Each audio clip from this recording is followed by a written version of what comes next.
Fala galera bonita, tudo bem? Professor Tiago Giovanelli, seu professor de física.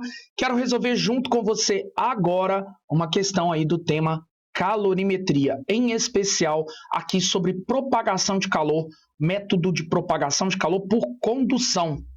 Vamos à questão? Uma construtora, visando desenvolver uma casa com melhor conforto térmico, realizou um experimento para verificar o comportamento da temperatura de uma parede de madeira.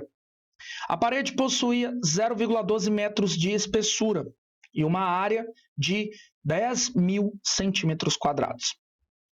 A temperatura da superfície externa da parede era de 35 graus Celsius, com um fluxo de calor de 8 watts, 8 joules por segundo, 8 watts, né? Vale lembrar que watts é a mesma coisa que joules por segundo. Determine a temperatura da superfície interna da parede. Considere que o coeficiente de condutibilidade ou de condutividade térmica da madeira é de 0,08 watts por metro Kelvin. Bom, galera, essa aqui é uma aplicação direta da famosa lei de Fourier, aquela lá do fluxo de calor. Legal? Vamos então escrever a formulinha. Fluxo de calor é dado pela condutibilidade ou condutividade térmica, pela área, pela diferença de temperatura entre as faces da nossa parede e pela distância entre as duas faces. Legal? Então, esta é a famosa lei de Fourier. Agora, uma coisa que é importante é você observar que as unidades de medida que nós devemos usar nesta equação devem respeitar as unidades da constante de proporcionalidade, que no caso é a condutibilidade térmica. Repara que a condutibilidade térmica está dada em watts, que é joule por segundo, envolvendo também metro e Kelvin. Legal? Bom, então eu tenho que tomar muito cuidado na hora de manipular as unidades de medida. Legal? Agora, um artifício que a gente vai fazer aqui é o seguinte. Bom, quando estamos trabalhando com as variações de temperatura, as diferenças de temperatura, as variações de temperatura em Kelvin e em Celsius são equivalentes. Então, a manobra inicial que nós vamos fazer é o seguinte, ó. Olhando para esse termo aqui, que está entre parênteses na fórmula, eu vou chamá-lo de delta temperatura. Ok? E esse valor de delta temperatura vai ser o meu foco, né? A minha incógnita na hora de eu usar a equação. Vamos imaginar assim. Então, eu vou reescrever a equação de um jeito mais saudável para esta questão, da seguinte maneira.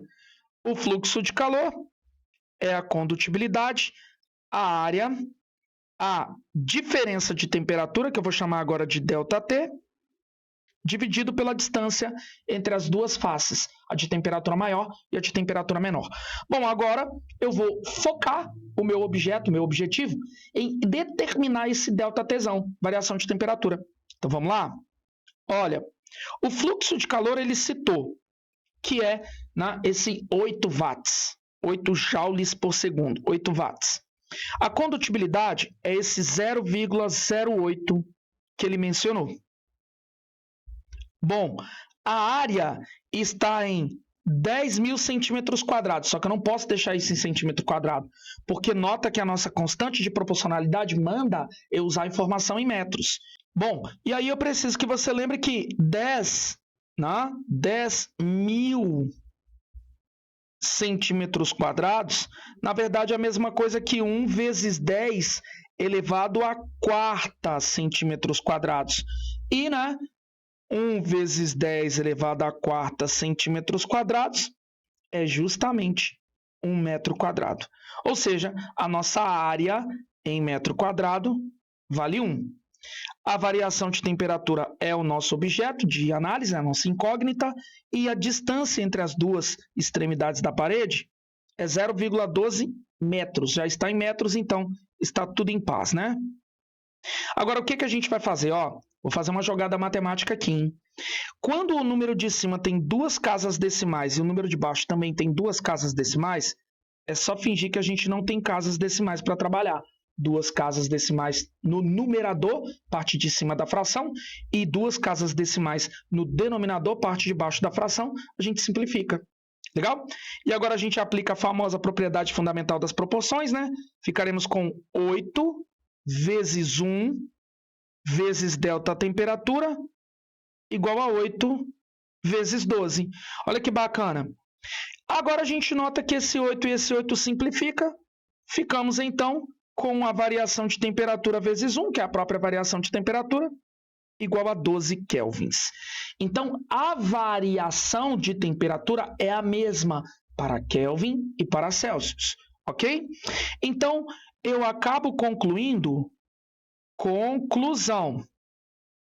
eu acabo concluindo que esta variação de temperatura na escala Celsius também corresponde a 12 Celsius. Só que agora a gente vai fazer uma leitura no texto novamente. Olha só, ele está falando que a parede possui, a temperatura da superfície externa da parede é 35, legal? E aí, a gente sabe o seguinte, né? Bom, o calor ele sempre flui naturalmente de quem está com alta para quem está com baixa temperatura. Então, essa é a parede, essa é a região externa e essa é a região interna. Ok?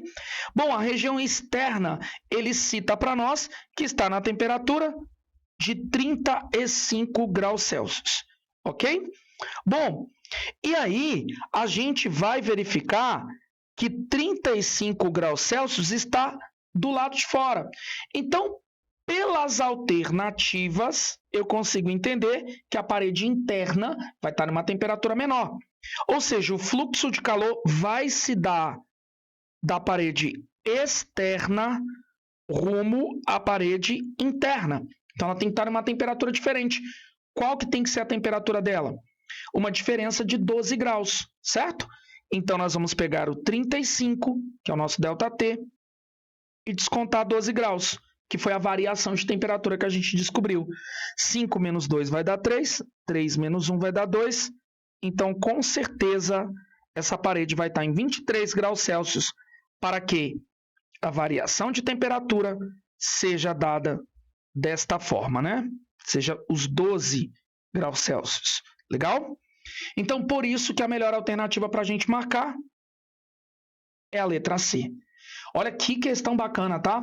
Ela é uma questão que ele poderia ter pesado mais na parte matemática, mas graças a Deus ele colocou assim números muito simpáticos para a gente trabalhar, unidades de medida muito simpáticas, mas o raciocínio da questão é fenomenal.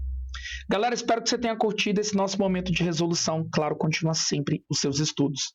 Valeu!